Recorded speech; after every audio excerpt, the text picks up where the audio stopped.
All right. Hello, South by. How's everybody doing? Enjoying your afternoon? All right, let's get going. Before we start on our topic, happy International Women's Day, everyone.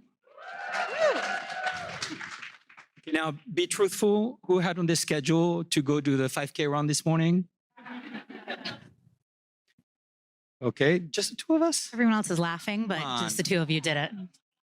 So for the rest of you, you still have an opportunity to celebrate International Women's Day and an opportunity to redemption right now with this amazing panel. So today we brought together to talk about socially responsible influencer marketing. Three amazing leaders, three amazing women that their career, their character are a model for me. And I think once you get to know them, they'll be for you too. By the way, I forgot to introduce myself. I'm Pierre Assaya. I'm CEO founder of a company called Tracker. We're a technology company. We're behind a long list of large and advanced influencer programs, including for some other people on the panel. So with the technology behind them, which means that in this space, we tend to have a front row seat into a lot of interesting things that are happening. One of the things that we do is every year we publish a report we call the Impact Report, where we survey consumers and we ask them a bunch of questions on how they think about and see influencer marketing. And one thing this year that was remarkable was that one of the key results we found was that 60% of the respondents of consumers were saying that they would not buy brands that weren't aligned with their core values. And that sample was heavily skewed towards younger generations. So marketers need to take stock, need to hear that message, that it's important to pay attention. And so this is why we're here today. So we're going to talk about socially responsible influencer marketing. Three amazing people, like I said, on this panel. Firdaous and Sarah will share with us their brand experience and how they build programs that are aligned with their brand mission. And Claire, after a decade in reporting into the space, will be a proxy for a lot of the indie brands and how they think about this and how they keep pushing the envelope. But before we get into the details, maybe you guys can introduce yourselves, give us a little bit about your background, and also importantly, share with us how you think about or how you define social responsibility in context of today's conversation. Maybe Claire, we can start with you. Beauty Independent, and we cover all things beauty, wellness, and personal care, again, through the lens of the independent and emerging brand space. And we launched in 2017, and I've been there since launch, building Beauty Independent. And what I think socially responsible influencer marketing is, yes, I think that socially responsible influencer marketing is walking the walk and talking the talk, and very much being the same brand and the same group of people that you are in public on your social channels, being that same person and that same brand behind closed doors when no one else is looking or recording. That was good. So my name is Sarah Shaker. I lead brand engagement for Maybelline New York.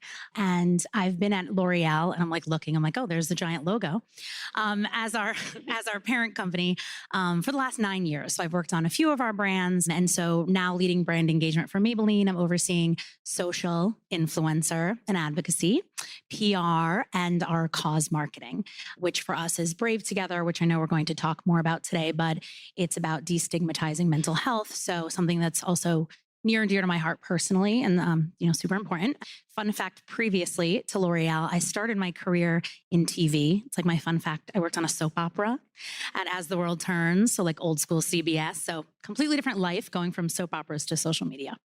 And so why I think, I know it's hilarious, why I think, being social responsibility in influencer marketing is so important, because to your point about that 60% of consumers, people, whether it's Gen Z or older generations, like an elder millennial like myself, you want to spend your money on a brand or at a retailer where you feel that your values do align. And so it's important for brands to decide what do we stand for? So a brand like Maybelline, we're a heritage brand. We've been around forever. So really deciding, okay, what do we stand for? If it's this makeup for all and inclusion, mental health, these things, we need to make sure that we're clearly putting that across in all of our digital touch points. And we're staying true to ourselves and working with creators who stand for the same things. Awesome.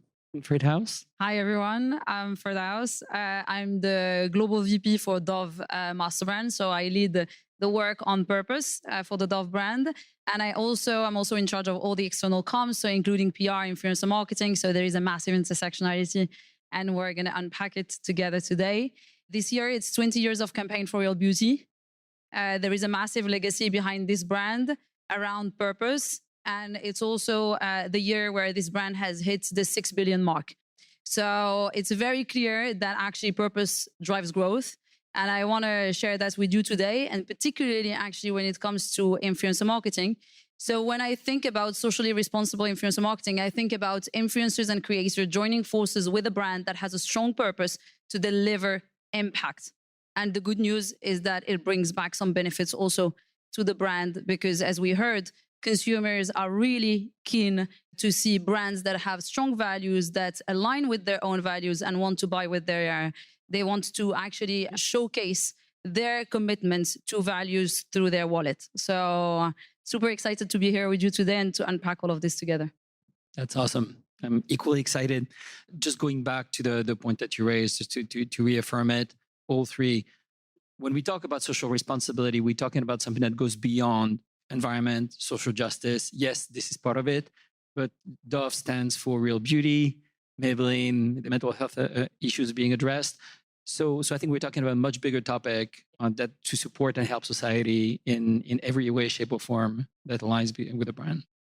So now let's switch gear a little bit and think about the context for the marketer. Everybody's just so busy. There's so many priorities, so many things that we need to attend to as marketers.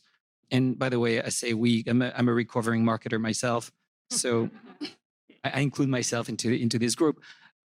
I'm curious, why bother social responsibility? Why add one more thing? Well, the world is already so busy and so complicated. And maybe Claire, you can give us your perspective by proxy of all the people that talk to you and pitch you. Oh my goodness. Well, okay, let me start here. Because people are going to find out. First of all, if you're not honest and authentic, and I'm not just saying this as a journalist, people are going to find out. Okay, if you're not walking the walk, like there will be a 10-minute TikTok made about you and your company, digging up every little granule of dirt. So that is why it's important to be responsible in the way that you market your brands and your products. I'll say that there. And then as being pitched, as someone that gets pitched all the time, I get about 500 emails a day, most of them pitches. And just know the buzzwords, of course, are important because they're buzzwords and they give me a quick, like, okay, this brand is about this. This brand is about sustainability. But like the word sustainability goes in one eye and out the other. Until I actually like read further in the pitch, connect with the founder, connect with the team, that word like means almost nothing to me. Like it's kind of like, I'll be the judge of that. Okay. And so just know that like throwing words around like sustainability or ethical or what have you in 2024, it had better be backed up. Very enough. Sarah? So for a brand like Maybelline, I've already said, we're a heritage brand. We've been around since 1915, and we're the largest cosmetics brand in the US. So because of that, it's so important for us to continue to stay relevant, right? You've got consumers that have kind of grown up with the brand, left, came back to the brand, a younger generation now that does really question everything and will make that TikTok about you. And that TikTok will get thousands of comments and whatever it is. And then people will stitch it and there'll be stitches on the stitch. Yeah, of course. And you know what? Rightfully so. People really, they want to investigate things now. You want to know more about the ingredients that are in your products that you're putting on your face, on your skin. And you also want to know, again, like we said earlier, I'm spending my hard-earned money. Does this company deserve that? Because there are so many options. The beauty industry is very cluttered. There's a new founder brand, I feel like, launching every week, and a celebrity brand every week. So, right. So a brand Get me started. Right. And some of them are super cool and I do own them, but I find, but you know, with a Maybelline, you're like, okay, how do we stay relevant to today's consumer? And what's been so important is really, okay, of course, when you're the largest cosmetics brand, you have the money to donate, but how do we do more than that? So for us, it's been about really like tools and resources, whether it's having our own, we sponsored the crisis text line. We have our own number that you can text. We have a new program on college campuses, which I can get into a bit later, but it's really taking a real action to improve people's lives. And for us specifically in the cause of anxiety and depression and helping people to find the right resources to get help. Awesome.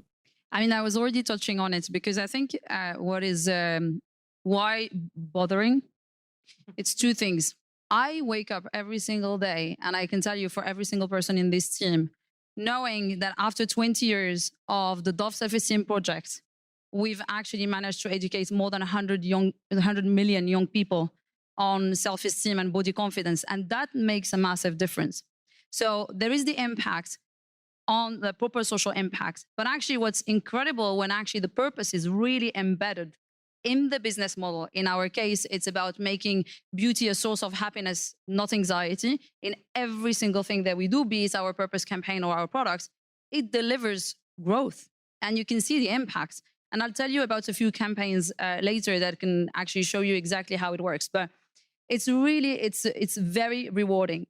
And so the point is also like, if you look at some of the studies that have been made, like Kantar, for example, 12 years looking at brands that have no purpose, average purpose, strong purpose, actually you see that brands that have a strong purpose grow twice faster than the other brands. Not only that, they are way more resilient when they face a storm like COVID, etc. I don't know if you remember when COVID hit, Dove came out with a campaign called Courage is Beautiful, looking at actually what,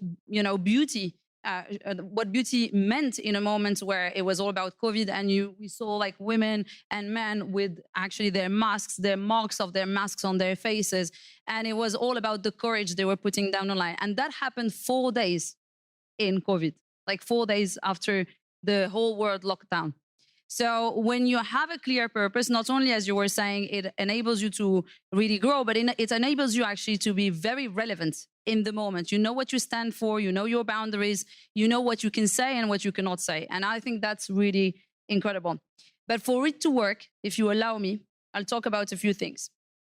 It needs, I was talking about it, to be embedded in your business model. It needs to be very authentic. And we heard about wokeism quite a lot. It's the authenticity comes from the action you take. And for us, it's the Dove Self-Esteem Project. The second point is consistency. It's been 20 years. Every year has been important and has been building up on that campaign for beauty. Not only on the action, but also on the awareness campaigns. So 3 years ago, we launched Reverse Selfie, where you saw, a girl, you saw the impact social media and distortion was having on young girls. Every year, there is a refresher based on what's happening on culture. So that is super important, but it means also consistency in the investment behind the purpose, be it the impacts, but also the campaigns. And I would say, actually, the last point is, as I was talking about awareness, and because we're here also to talk about influencer marketing, actually, the creators and influencers are an incredible super booster of awareness. If they don't believe in your purpose, technically, and if you're not doing really the right thing, they will not talk about it. So it brings maximum authenticity and credibility. And also it brings this cultural relevancy because they are embedded in culture. And so your purpose becomes even more culturally relevant to their audiences. So that's for me why this actually matters, but it needs to be done properly, well, consistently, with real authenticity at its core. This is great. And I love the point that you're making about creators who don't believe in your purpose and your value or your authenticity, not going along with the story. What we see as a tech partner through the data is that creators that care more about brand partnerships than they do about the audience tend to not stick around for very long. So the creators that have sustained influence are the ones that will value the audience, their credibility, their authenticity before the brand partnerships, which means sometimes telling truth to power with their brand partners and just saying, it just doesn't work. Yeah, can I actually talk about that? Because I think there is something really interesting. So last year, we launched a campaign called Turn Your Back. And Turn Your Back was a social campaign that made we launched it in 72 hours. So which is quite crazy when you think about like the creative process and everything. It happened for one reason. We had very long-term relationships with a strong community of creators that we've been working with since 2018.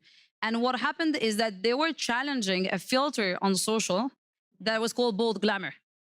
First AI filter, massive, creating big distortion. And so you end up actually on social seeing a lot of distorted imagery and appearance related pressures start showing up for girls. And so we listened to them, community listening, like they are our, they're an extended part of our team. And what we realized is actually we needed to act very fast. They were even asking us, what are you going to do about this distortion that's happening on TikTok? And so we said, you know what, let's come together. And we created this movement called Turn Your Back to Bold Glamour. In 72 hours, you had more than 70 influencers in 6 markets, really like talking about it, pushing the boundaries, and it created a massive movement. And Turn Your Back became, I think that's also like for marketeers, it became not only a campaign that delivered massive awareness around Dove's purpose, it also quite nicely gave us also some incredible awards in Cannes last year, but not that that matters massively, but it delivered actually massive purchase intention and consideration. There was no product. That's what's amazing, I think, about Dove's work. Like, to give you guys kudos, it's always a brand that throughout my career I've looked at, to your point about consistency. It's like every year you're doing strong brand marketing, not just the product marketing, and reminding people what you stand for. And I think that that campaign was amazing because those unrealistic standards, whether you're a teenager, we can't help it. If you're under 16 and you're on social channels, we aren't allowed to target you. We don't want to target you, but they're on there and they see this stuff. And so it's amazing that you guys were able to make such an impact there. Thank you for that. And just to repeat some of what you said with a French accent. Yeah, very strong French accent, sorry. Thank you for pointing that. Oh, I met mine. He has it too. You need the New York girls to... I'll bring my Brooklyn accent into the fray here.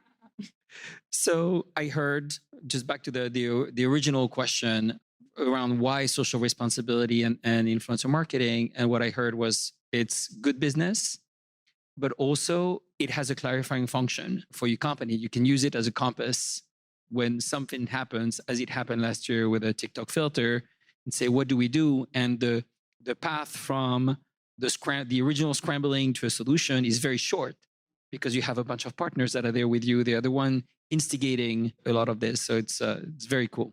Congrats on this. It's a whole team effort. So as we go into some more of the specifics around the initiatives and campaigns, and maybe Sarah, you can tell us a little more about Maybelline and the efforts that you've done for a few years now around mental health. And I'd love to hear both what triggered it, how did it happen, and if you can get into a little bit on how the sausage was made, so to speak. Sure. And like I said, it means something. So it's important to me personally too. And one of the reasons I wanted to work on this brand. So our global team actually began looking into this as a new refreshed cause for us back in 2018. Obviously not realizing the pandemic was going to happen in 2020 and we would be at this mental health and mental wellness crisis, right? So it got to the point as the global team and they were working with us on the US side, we officially launched it in 2020. So that was amazing, knowing that there were people, so many people, myself included, at home, feeling isolated. And you'd think, like, oh, what does a cosmetics brand have to do with that? But it's like so much about, you go to beauty to express how you feel about yourself and to feel confident. And so when we launched it officially in 2020 globally and in the US, we were very focused on putting the brand messaging out there and then starting to work with creators in an authentic way where we could both have them get out the word about our resources, but also be able to tell their story to help their communities to feel that they're not alone. So a couple of the bigger influencer things we did to support Brave together, we had launched a podcast. We just wrapped season 2 this past fall, and it's called I'm Fine You. And on this podcast, I know how cute name. Exactly, I'm fine you. It's like you're not really telling your friends, like, Like, are you fine? Are you okay? So with this podcast, we had guests, including we had, psychiatrists and psychologists for the credibility and the real facts, of course, because we're not doctors at Maybelline. And we partnered with the JED Foundation. They've been a partner with us from the beginning. If you're not familiar with the JED Foundation, they do some amazing work really in the prevention of suicide for teens and young adults. And they do a ton of work on college campuses. So why we partnered there. So with both those doctors that are influential, so many of these doctors that are now all over TikTok and Instagram. We had some of them on our podcast. And then we had influencers, celebrities, and creators who talk about mental health, like Amanda Klutz, who had publicly, she lost her husband early COVID and she was grieving so publicly. And so we had her on there to speak about what her experience was, how she got help and resources, raising her son by herself and with her family during this time. And then we had someone like Elise Myers. For those of you who know her, she's so funny. She really brings that lighthearted humor, but as someone who we knew was already speaking about how she's dealt with depression. So that's how we were working with creators in an authentic way to tell their story and get out the word about the resources that we had, like the crisis text line, and like our new work that we're doing called Brave Talk, which is at college campuses through the JED Foundation. They developed this expert-led training, and JED is actually on over 200 campuses actually right now in the US. So essentially, whether you're in a sorority, which I was a sorority girl, actually. Fun personal fact, one of my sorority sisters is here and I'm so excited. So I had to throw that out. We didn't have this in college, Meg, so no. But whether it's at a sorority or sports teams, soccer teams, football teams on campuses, they're able to sign up for these on their campus. They get trained so that they can really be able to look for the signs like, is my roommate suffering? Like what's going on? What's changed in her behavior? And then get them the help and the resources that they need. So that's been amazing. And then we've also another great creator program through Pinterest last year. Pinterest is one of those social platforms that doesn't feel like the other platforms. It's a safe space. You're not going to get bullying comments like you might on some of the other platforms. And so we worked with the Pinterest team and Pinterest predicts, which they put out, the next year's predictions. So good. So good. And they had done one, and that really showed the increase in searches for people looking for alternative help with mental health. So think art therapy and other experiences like that. So we partnered with them and we did a creator program with a few different paid creators on Pinterest that really could speak to these other ways to take care of yourself in partnership with Maybelline. And then also, running a brand lift study to see, how do we get into a place in the future where Dove is known for this body confidence, female confidence, helping these young girls. With Maybelline, we're this old brand that's in our infancy in this part of the cause world. So we're just starting to really get people to know this is something that we stand for. So yeah, it's been an amazing program and I'm so excited now for this next year. It's incredible. Like I was just gonna say, it's incredible to see like when you decide to go into that space and how powerful it is to bring creators, people that have a loud voice out there with you, and what it takes actually, like in terms of depth of what the brand does like in your case on the mental health, to actually get them to really want to share even their stories through the lens of a brand. Yeah, because it's so personal and it's a serious topic too. We're not looking for, I know there's tons of creators who do like the get ready with me. And then as they're doing it, they're telling maybe a serious story or a funny story.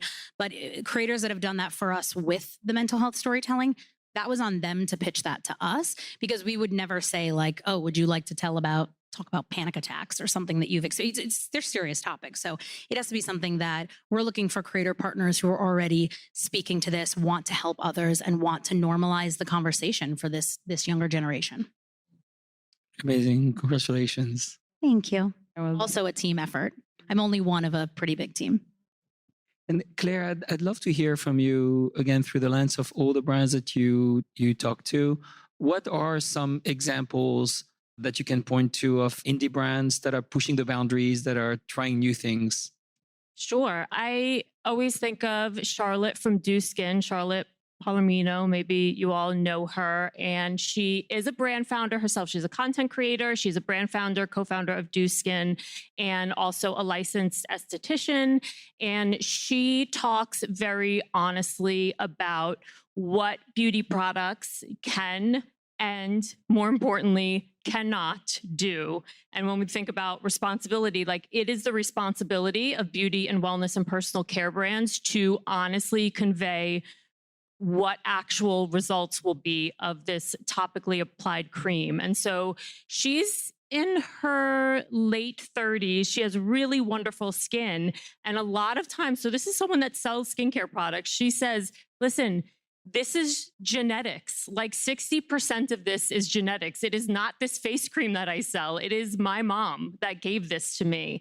And I think that that's just really refreshing to be able to see someone who has this enviable skin, who could very easily just be like, thanks, it's this cream, here it is, TikTok shop. She's like, listen, you may not ever get this skin because everyone in my family has it. So I love what she does. And then I always say to look to brands in the sexual wellness, sexual health, intimate care space. I think of August Tampons. I don't know if you know them. And their founder, Nadia, is so outspoken and bold on social media. And I point to those brands because they are extremely mission driven. So most of them have started their brands because these industries have been so deeply stigmatized for so long, and or they have for so long been products created by men, but the products are for women, the end users are women. And so these founders have said, actually, like we can do this better. There's better should be out there. And so they've created it, and they are always at the cutting edge of how they communicate with their community. They are excellent at fostering that community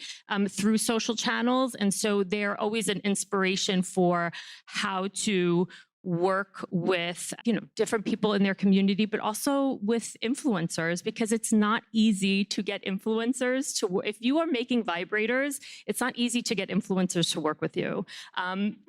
Go figure. And so the relationships that they have with those influencers are really wonderful. They're often very long term and very authentic. Awesome. This is great. Before we get into some more specifics and specific advice to the audience on how they could approach it themselves with their company, with their brand, a personal question to both you, Sarah and Firdaous. What does this mean to you personally, working on this? Like, how important is it to this part of your job? Does it help you get up in the morning, go to work with a smile on your face? Or is it just one more thing that you have on your plate? I mean, I feel like I've already said that because I am so passionate about it, but it really was being at L'Oreal, knowing we own so many brands in the US.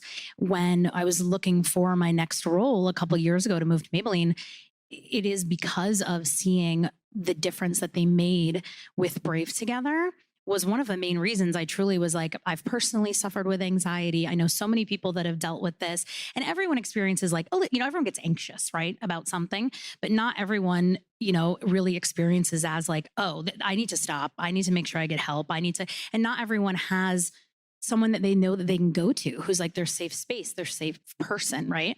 So to me, I was like, I have to work on this. I hope I can move on to this team. And again, like I said, most marketers dream like, it's a huge brand. So there's opportunity in terms of budget for content and media and so many cool things we can do to reinvent an older brand. But for me, it really was so much about the cause. And it's a good part of my, day-to-day work. And I have someone on my team who focuses like half of her time. She does PR and cause, and those are intertwined too, but focused solely on this because it is that important.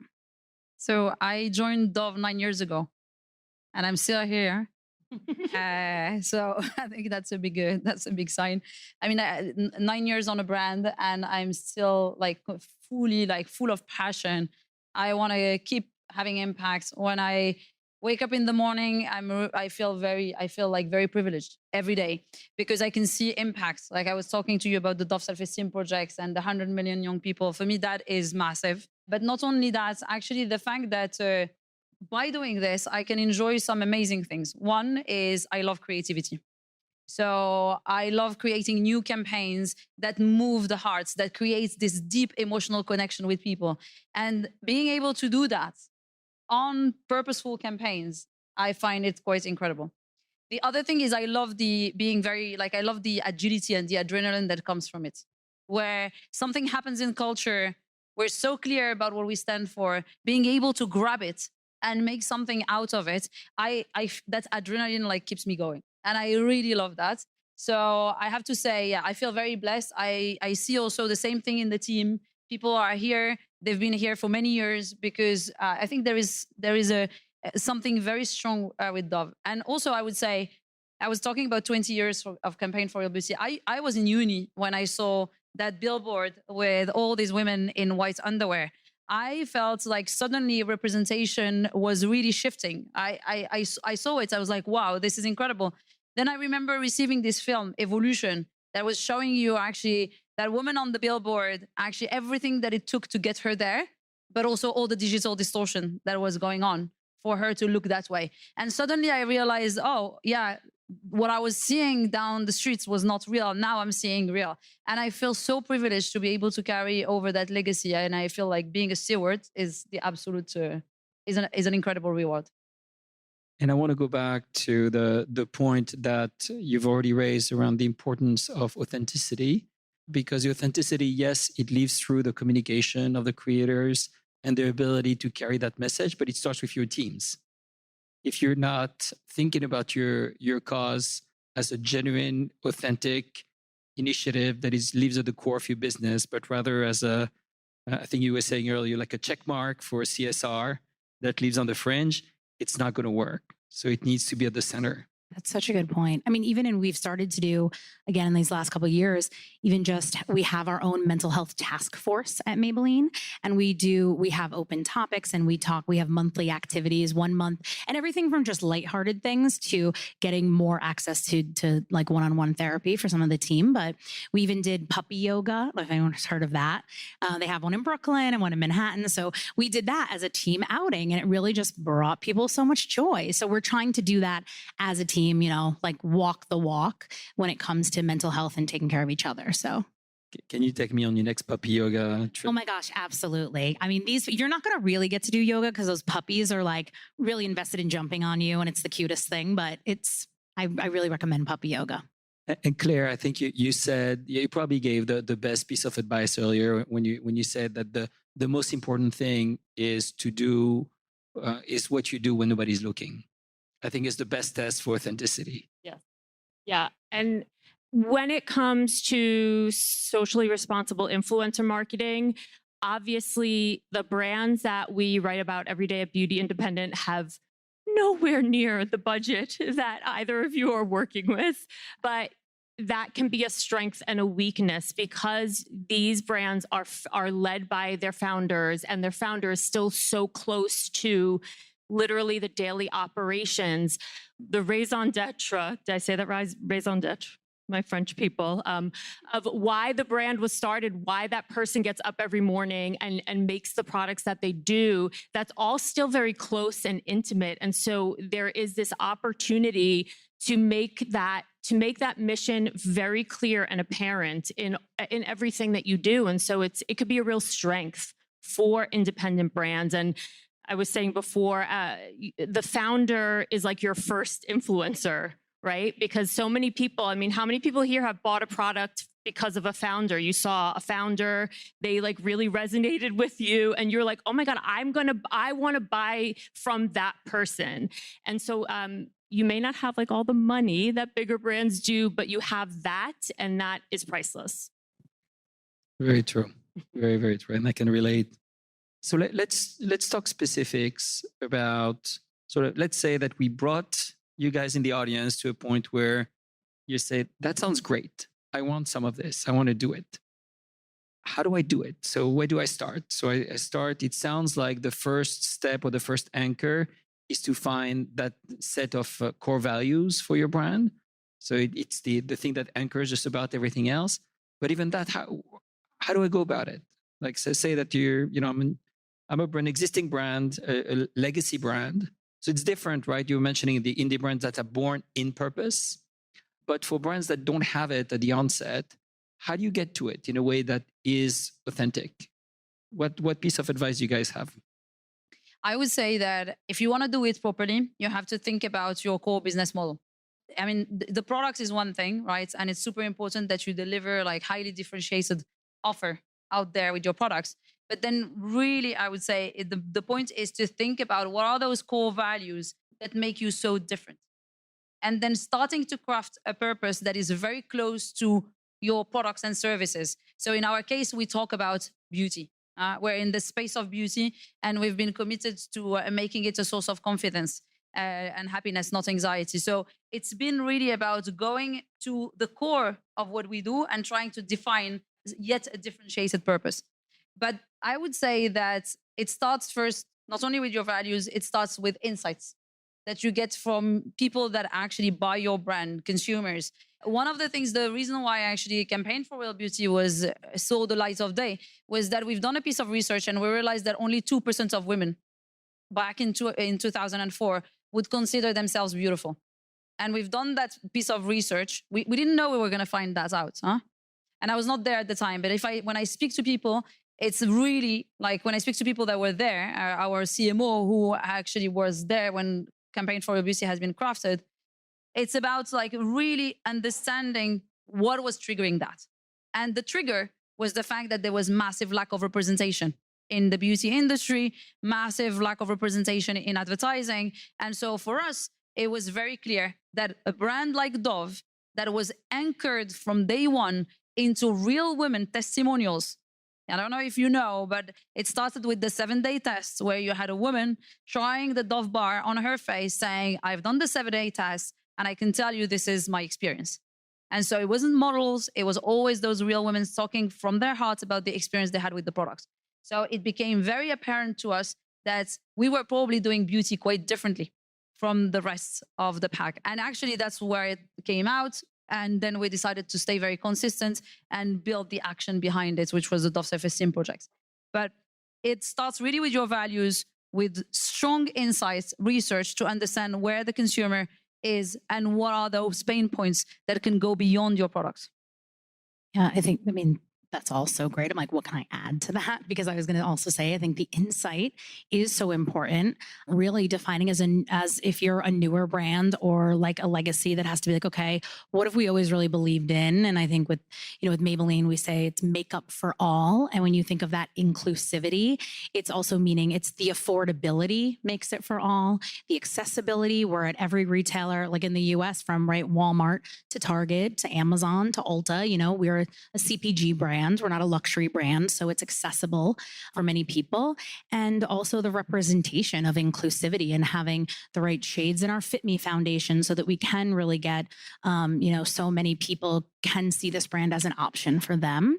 So when we were looking at all of that, we thought, okay, also everyone deserves that wellness and that mental health can fit there. And then I would also say some advice is when you're looking at, okay, your platform you're going to stand on, rather than saying, I want to stand for a bunch of different things. If we're standing for this, like with Brave Together, under that pillar, we're actually able to help multiple NGOs and smaller nonprofits that all kind of align with mental health and wellness. So everything from local in New York City, like the Lower East Side Girls Club, we've been working with them for years, to the Ali Forney Center up in Harlem, and then Trevor Project. And there are just so many. And then you also have like NAMI, right? This larger mental health organization. So we're able to help so many different groups under that one pillar. So if you could even define that pillar, you can do a bit more under that space and not feel like, what do they say when if you don't stand for something, you'll fall for anything, whatever. So it's like you can define the thing, but then there can be some really flexibility underneath it. Got it. So do your homework, understand your brand personality, understand it through the eyes of your consumers, and find your core values or your purpose aligned with this.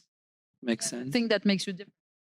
Yeah. I was talking about the testimonials, but how you've been doing your products for these many years. What is the thing that is making you different in your products, but also in your engagement campaigns. And Claire, from for indie brands that are born into this, they don't have that same challenge.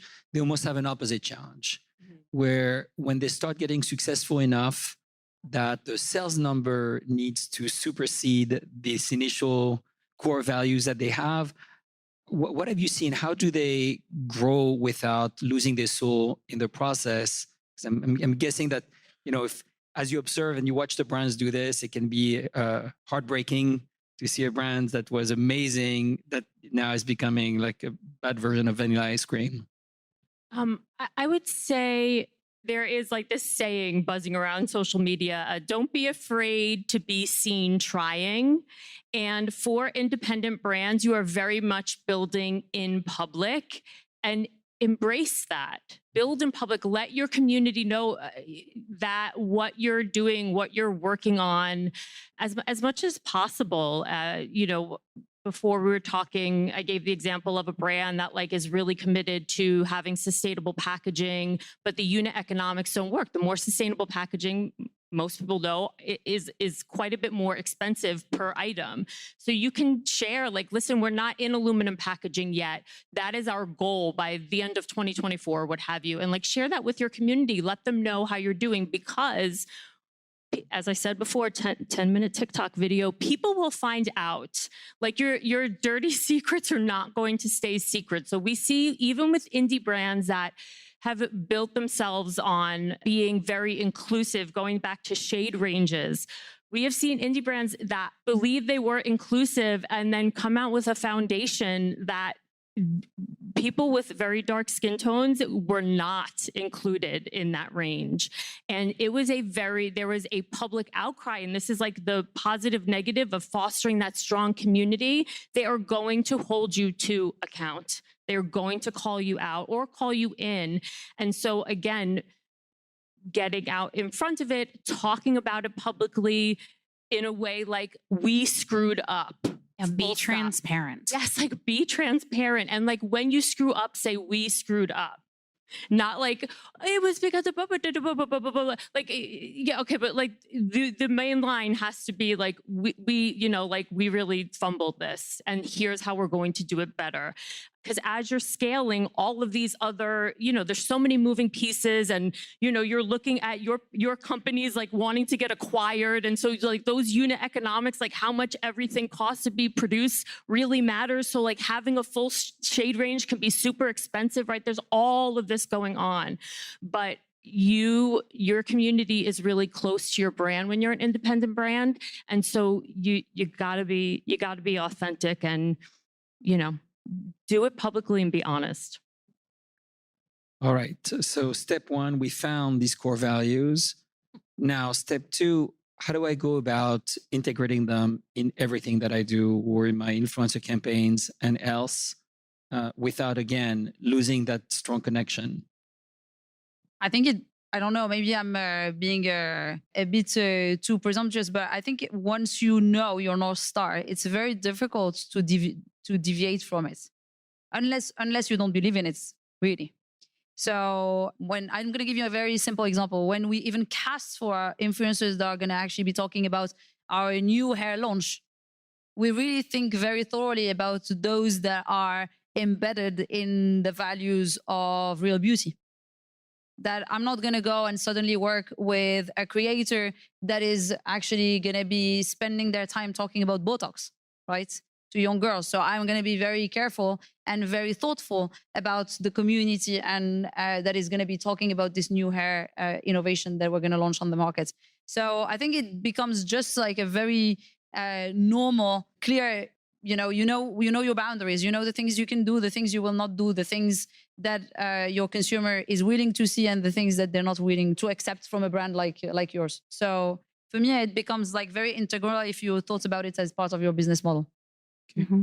And also depending on the specific product, if it's not a cause type campaign, still knowing that it's someone that's authentic to what you're selling. So for example, with that hair product, we just reformulated a foundation for instant age rewind, which is like an older Maybelline pillar. And of course, working with creators, we're not going to use something called instant age rewind, and we're not going to target Gen Z creators that we work with. Thank you. Right. And we did this trip like upstate to Mohonk. If you guys have been there, it's like very lovely if you like to hike and all that. And I was even joking with my team. I'm like, these creators are like my age, like elder millennials and older and Gen X. And we wanted to work with creators. Some of them were kind of the OG beauty bloggers that started as the blog to Instagram, may or may not even be on TikTok yet, to really get their opinion on these products and also be able to speak to how that product is something that's like easy, helpful, shade inclusive, all these things in their lives right now and where they are in their lives. So some of them were moms, some of them, they're doing different things because they're late 30s, early 40s, which I know is still young, but just know that there are so many beauty brands that are like not even working with those creators anymore, right? So never mind working with creators in like their 50s and even 60s. So something like that, being authentic there versus our lip plumper that we launched a few months ago, that was definitely more of a younger Gen Z crowd and we had the insights of the men and women who like love these products that are actually spicy because there's pepper in it and there's chili pepper in that formula. So, people that would be excited about that. And so you've got, all of that authenticity to think about with the different creators that whether it's something we're working for a launch or someone that we have, a long-term partnership with, because we have so many creators that we work with throughout the year in more of an always-on capacity. Okay. I would say really quickly for independent brands that are just starting to dip their toe in influencer marketing, I'll give the example of Beekman 1802. Speaking of yoga, they do goat yoga. So they're a goat milk based brand. I was speaking to my friend Sonia Elise, who works a lot in influencer marketing. And what I love about them and what they do really well is that for a lot of smaller brands, that you can't do like this big contract with someone. You can't work with the big influencers. You don't have like the big bucks, but you can like send product for reviews. And like this could be reviews on Sephora, on Amazon, what have you. And Beekman sends product out and with absolutely no return. Like you don't have to do anything. To just like send the product, try it. We hope you like it. Whereas a lot of other smaller brands, and it's understandable, they send product and they're like, okay, you have to review on Sephora. And as like, they're working with micro influencers. So then as a micro influencer, you're like, oh gosh, well, I didn't really like this product, but now do I give a 1-star review on Sephora? Like they sent me this product and they're thinking like down the road of their relationship with that brand and other brands, right? So I think be like Beekman and like just send out some product with like, you don't have to review it. This is just for you to try and like starting to build relationships. And be open to creators' feedback too, because maybe, we do love to hear if someone's like, actually, I know that was supposed to be long wear, but it wasn't as long wear on me or whatever it is, because we want to know and give that information back to our teams. And I think Beekman, they stand for kindness, right? I think that's the thing. It's like yellow and I love that. I think that's beautiful great. Brand. And I think that's something that any brand at the start could at least start with the seeding of products and then being open to hearing the real feedback, whether it's you email back, my head of PR, my head of influencer, or maybe you do post about it in social, but then can we be transparent and get back to you about it? Building relationships, being very close to the community of creators is super important.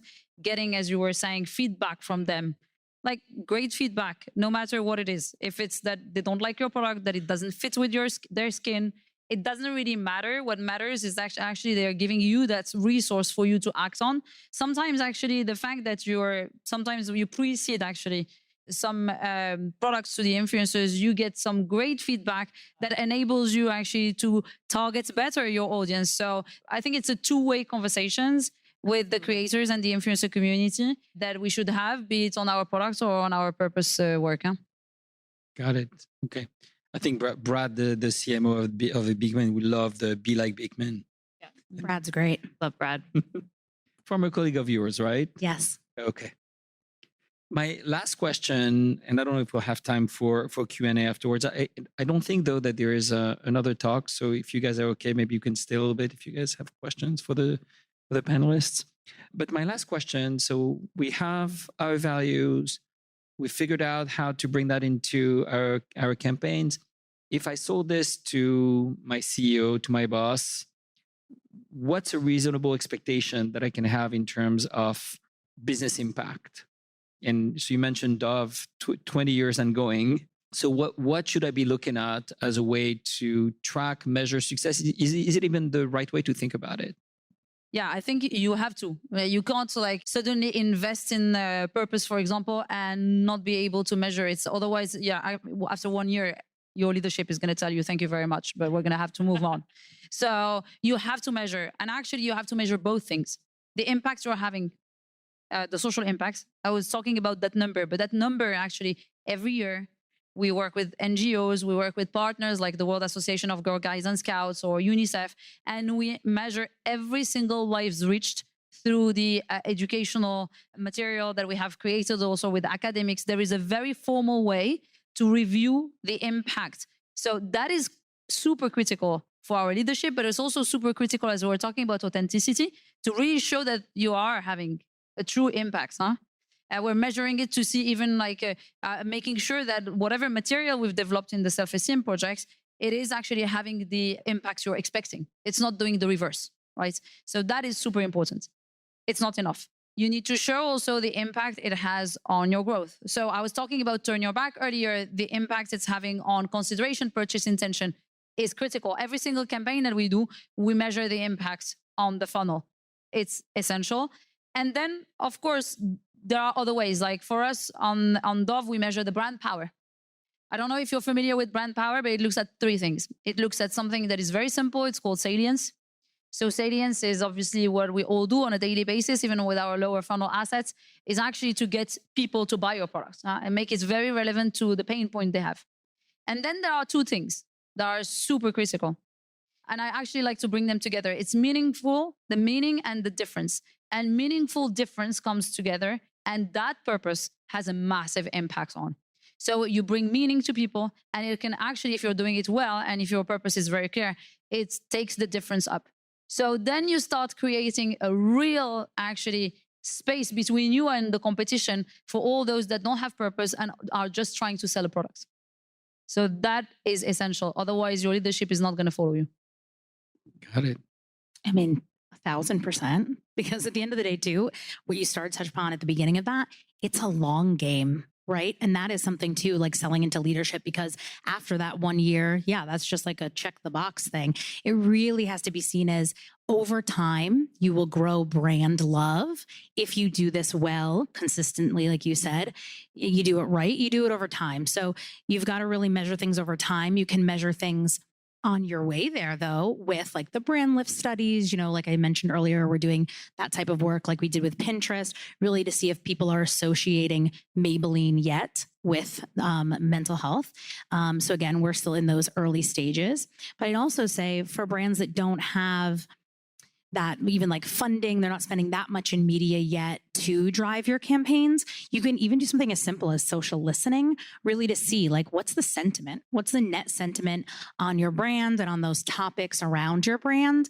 Is that resonating on social? It sounds like so 101, like you'd forget, but truly when people are like, this is amazing, or they're sharing your brand work out there, like this is why I buy this product, or I love this because it is recyclable, or I'm obsessed with this brand because this founder also cares about this thing that I care about. I worked a few years back at IT Cosmetics, for those of you that are familiar with IT, and the founder, Jamie Kern-Lima.